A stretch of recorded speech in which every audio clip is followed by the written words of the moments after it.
Chevrolet Damas 2026 ko'pchilikka tanish bo'lgan kichik, ammo juda amaliy mikroven hisoblanadi.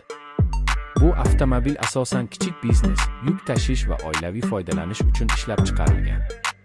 Damas modeli ilk bor 1980 yillarda paydo bo'lgan va yillar davomida o'zining sodda, ishonchli va iqtisodiy transport vositasi sifatida mashhurligini saqlab kelmoqda. 2026 yilgi versiya ham shu an'anani davom ettirib, kichik o'lcham, past yoqilg'i sarfi va arzon xizmat ko'rsatish bilan ajralib turadi. Tashqi ko'rinish jihatidan Damas juda oddiy, quti shaklidagi dizaynga ega. Bu dizayn ko'proq joy yaratish va yuk tashishni osonlashtirish uchun mo'ljallangan. Old qismida sodda faralar va kichik radiator panjarasi mavjud.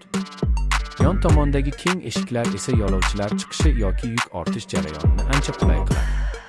Salon ham sodda, ammo funksional. Yo'lovchi versiyasida 7 kishigacha joy bor, yuk versiyasi esa kichik biznes uchun juda mos keladi. Texnik tomondan avtomobil 8 litrli 3 silindrli dvigatel bilan jihozlangan bo'lib, taxminan 68 ot kuchi ishlab chiqaradi. 5 pogonali mexanik uzatma bilan ishlaydigan bu mashina maksimal taxminan 100 km/soat tezlikka chiqadi.